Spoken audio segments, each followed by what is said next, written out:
Okay, update tayo guys. May mga dumating tayong parcel. So ito na yung una nating upgrade kay Ninja 650. Ito ay radiator guard. Tsaka ito ay yung nilalagay na parang protector film sa gauge para hindi siya magasgasan. So teka, unbox natin.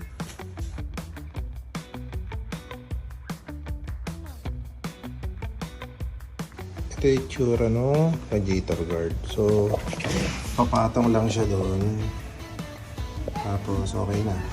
May kasama siyang ganito, didikit lang siguro natin dito para pag kumalog di maano yung radiator.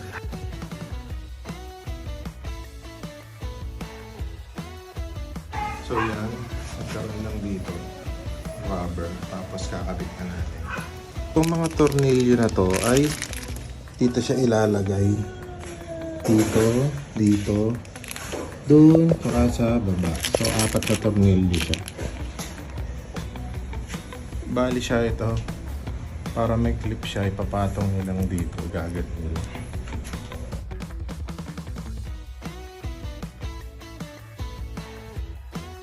Ito na yung itsura niya, nalagay na natin. Yan. So safe na ang ating radiator dito. Magtatanong ko sa ako nabili to, sa Shopee lang yan, parang nasa 600 plus, ganun. Yan, safe na yung radiator.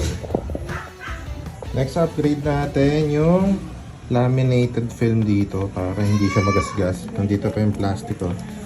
Oh my god, brand new. Yan, so papalitan na natin to, laminated na.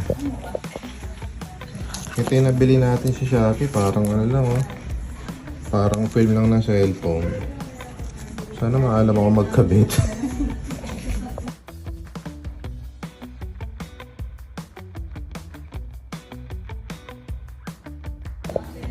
Malalaman mo talaga pag maalam ang gumawa eh. Tingnan. Ayun, dami. Buti dalawa yung na-order ko. Ulitin natin. Ayun no, may mga bubbles.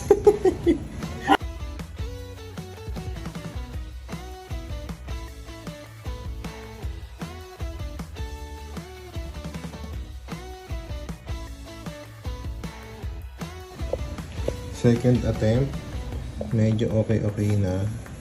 Sa gilid dalan talaga. Hindi ko lang bakit. Hayaan mo na nga, wala na eh. So yun lang yung upgrade natin kay basic upgrade kay Beardy. So naglagay tayo ng laminating film dito, tapos radiator guard. Ayun yung mga first upgrade natin dito kay Beardy. So dapat kasi ngayon magpapalagay din ako ng RFID. Kaso nag-uulan, sobrang lakas ng ulan dito sa Calamba. Kaya siguro bukas na lang. So yun lang naman ang mga upgrade dito, basic upgrade dito kay Beardy.